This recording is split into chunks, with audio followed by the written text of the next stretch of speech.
안녕하십니까. 공작관TV의 최수용입니다. 오늘은 우리나라 육사 애국 포럼이라는 단체와 해병대 전후 애국기동단에서 발표한 전두환을 국립묘지로라고 하는 성명서가 발표됐는데, 이 성명서에 관한 내용을 국민 여러분들에게 알려드리고 또 여기에 대한 평가를 좀 해보도록 하겠습니다. 발표한 선언문 내용은 다음과 같습니다. 고 전두환 대통령을 국립묘지에 안장하라. 고 전두환 대통령은 서거 1주기가 다가왔지만 유족은 안장조차 못하고 있다. 2009년에 보훈처는 김대중 대통령의 내란 음모죄는 사면 복권이 되었기에 국립묘지에 안장한다고 유권 해석을 하였고, 2021년 문재인 정권의 보훈처는 전두환 대통령은 내란죄로 인해 국립묘지 안장을 배제한다고 다른 해석을 내놓았다. 1996년 김영삼 정부는 제네바 협약과 인도주의 정신에 의해 북한군과 중공군 묘지를 파주에 조성하였고, 문재인 정권은 평화공원 조성을 추진하였다. 적에게도 관대하였던 주사파 정권에서 전직 대통령에게 안장할 공간조차 허용하지 않는 이러한 것은 전두환 대통령과 유족에 대한 망신주기이자 국가 정통성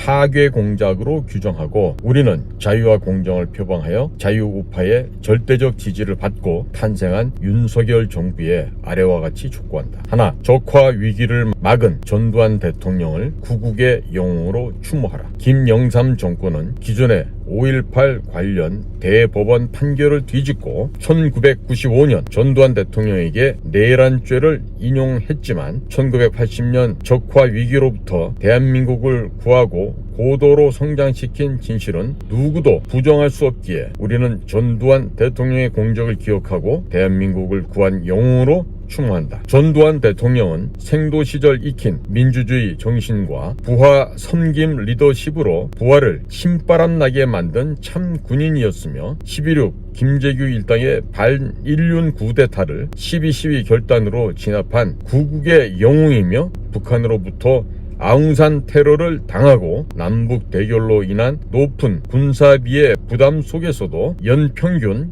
경제 성장률 9%라고 하는 부강한 국정 운영으로 한강의 기적을 완성한 통치자였다. 지금도 국민 다수는 전두환 대통령 시절이 안전했고 살기 좋았다 고 이구동성으로 말한다. 정부와 여당은 적화 위기를 극복하고 나라를 구한 전두환 대통령의 구국의 용단은 야당의 눈치를 보지 말고 당당하게 인정하고 서거 1주기를 추모하며 국립묘지 안장을 재심의할 것을 촉구한다. 둘, 여당은 고 전두환 대통령 국립묘지 안장에 대한 당론을 밝혀라. 역사의 해석은 다양하고 정치 환경에 따라 유동적이다. 김영삼 대통령은 아들 비리 문제와 본인이 노태우 정권에서 받은 금전 수수로 정권 유지가 곤란해지자 5.18 단체의 일방적 주장을 들어준 게 전두환 대통령 내란죄 적용에 근거가 되었다고 해석한다. 우리는 5.18의 기본 성격과 진짜 유공자는 존중하지만 1995년 정치적 야합과 북한 공작으로 살인자 전두환으로 몰고 갔던 5.18 특별법을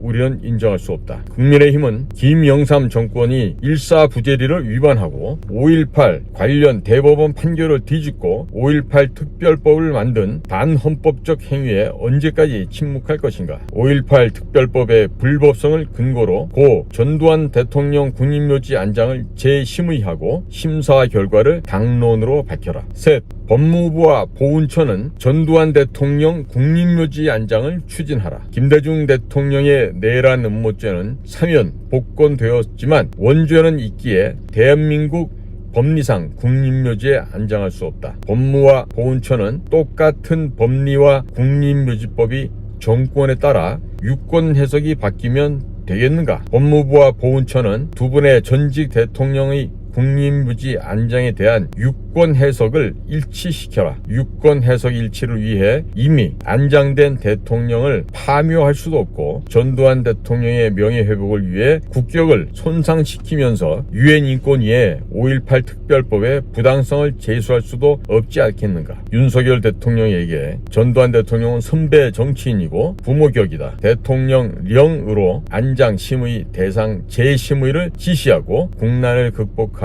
전두환 대통령을 국립 국립묘지에 안장하는 합법적인 방안을 강구해 주시길 바랍니다. 정의롭고 공정한 윤석열 정부는 전두환 대통령의 명예회복을 기대하는 자유우파의 충정어린 심사를 헤아려 전두환 전 대통령 국립묘지 안장을 통치자가 아닌 대한민국의 부모 입장에서 재검토하고 전두환 대통령 서거 1주기인 11월 23일에는 국립묘지 안장을 공식적으로 발표하시길 바랍니다. 2022년 11월 12일 육사 애국포럼 해병대 전후 애국기동단 일동. 자, 지금 이와 같은 발표문을 보면서 국민 여러분들께서는 어떤 것을 생각하시게 됩니까? 저는 당시 10월 26일이죠. 박 대통령 시해 사건이 일어나고 급격하게 변화를 겪던 그해 1979년 12월 12일 날 한남동에 있는 육군참모총장 공관이 습격을 당하죠. 계엄군 그리고 당시 그 합수부에 있던 수사관들 위주로 된 수사관들에 의해서 제압을 당하게 됩니다. 자, 그런 과정을 겪으면서 전두환 보안사령관이 이제 대통령으로 이제 취임을 하게 되는 그러한 이제 1980년도 초반의